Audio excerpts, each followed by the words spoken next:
আল্লাহ বলেন নামাজের ফিকির তুমি করো, ভাতের ফিকির আমি করি।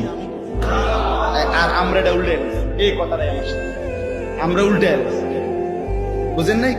আমরা উল্টে এখন আমরা কই কি হুজুর ভাত মাছ চাল ডাল বিল্ডিং জায়গা জমি বিদেশ যাইব কইছে বিদেশ পাঠাইছি, বিয়া করবো কইছে বিয়া করছি, করাই দিছি, বাইক বিল্ডিং করানোর দরকার বিল্ডিং করছি, ফার্নিচার। বিশ্বাস করেন হুজুর নুনের বাড়িটা পর্যন্ত আমি কিনা দিছি, সব ঠিক করে দিছে। অন যদি কুতাইতে নামাজ না পড়ে বউ বাচ্চা আমি কিতা করবো?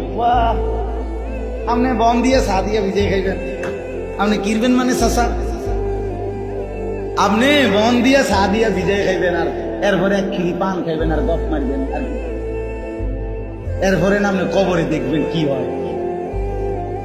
আপনারই বুঝি এইটারই কথা ছিল মুসলমানের, যে আমি আমার বউ বাচ্চার জন্য ঘর বাড়ি খাট পালঙের ব্যবস্থা করে দিছি, এবার নামাজ রোজা আখেরাত তাদের দায়িত্ব, এটারই কথা। তা আপনি উল্টে এলেছেন না কথা, কথা বলেন না কেন? কথা ছিল আল্লাহ বলেন রিজিকেরটা আমার দায়িত্ব, নামাজ রোজা বন্দিগির ব্যবস্থা করা তোমার দায়িত্ব, আপনি উল্টে এলেছেন। এইটাই আমার কথা শেষ। আল্লাহ বলেন আমি আমার প্রতিটা বান্দা পৃথিবীর শেষ মিনিট কখন কোথায় থাকবে প্রত্যেকটা সৃষ্টি আমি জানি। শেষ পর্যন্ত কোথায় দাফন হবে আমি তাও জানি। কুল্লুন ফি কিতাবিম মুবিন, আল্লাহ বলেন সব কিছু আমি আসমান জমিন সৃষ্টির 50,000 বছর আগেই তাকদীরে লৌহে মাহফুজে লিখে রেখেছি। অতএব কথা শেষ।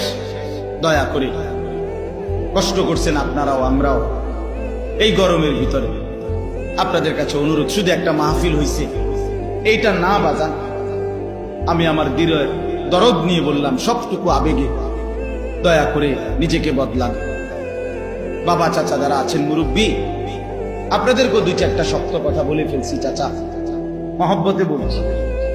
মুসলিম শরীফের হাদিস আছে, কসম নবীজি বলছে যে যাকে আল্লাহ 60 বছর হায়াত দিছে কিন্তু গুনাহ মাফ করাইতে পারে নাই, আখেরাতে হাসরের ময়দানে দাঁড়িয়ে 1 সেকেন্ড তাকে, মুসলিম শরীফের আ'যারাল্লাহু ইলা মরিইন আখারা উমরাহু হাত্তা বালাগা 60 কত নবীজি সাল্লাল্লাহু আলাইহি ওয়াসাল্লাম, তাকে আল্লাহ তাআলা হাসরের ময়দানে 1 সেকেন্ড সুযোগ দিবেন না, দাঁড় করাইয়ে ফিটালে একারে না খার করাইয়ে ফিডা,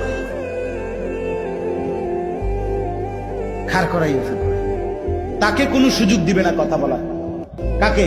60 বছর হায়াত পাওয়ার পরেও যিনি নিজের আখিরাত কি করে নাই, ঠিক গুনাহ ছাড়ে নাই। বিশ্বাস করেন যে মুসলিম শরীফের সর্বশ্রেষ্ঠ হাদিসের কিতাবের হাদিস, বুখারী মুসলিম শ্রেষ্ঠ কিতাব। এই জন্য বলি, এই জন্য আমি একটু শক্ত বলি। অর্থ বলি চাচা আমনেরও মনে করান, আমনেরও মনে করেন আখেরাত খামখেয়ালি মনে করেন। টিয়া মসজিদে টিয়া 10,000 দিয়া আপনি বেহেশত যাইবেন গা, বেহেশত আপনি চাচার শ্বশুর বাড়ি আনি, এটাই তো বেহেশত হেবা হেবাটার চাচার শ্বশুর বাড়ি। এত সহজ না আখেরাত, এত সহজ না, আবার আখেরাত এত কঠিন না। আমার শায়েখ আল্লামা মুফতি মুশতাকুন নবী কাসিমি হুজুর বড় সুন্দর বলে, আখেরাত এত কঠিনও নয় যে চেষ্টা করেও অর্জন করা যাবে না, আবার এত সহজেও নয় বিনা চেষ্টায় অর্জন হবে। জি না, চলেন আমরা সবাই ইনশাআল্লাহ নিয়ত করি। পৃথিবী সুখ দুঃখ আছেই, পৃথিবীর আলো অন্ধকারের পরিবর্তন আছেই, কিন্তু আমার কবর, আমার আখেরাত নিশ্চিত, নিশ্চিত না? অতএব ইনশাআল্লাহ নামাজের জন্য আমরা চেষ্টা করব।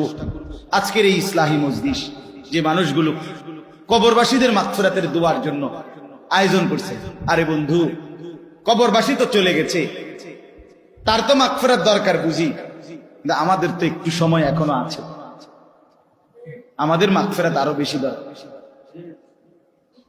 আমাদের সুযোগ আছে এখন। আমরা যদি একটু আন্তরিকভাবে চেষ্টা করি, তওবা করি, পিছনের গুনাহ ছেড়ে দেই, ইনশাআল্লাহ বদলাবে, ভালো হবে।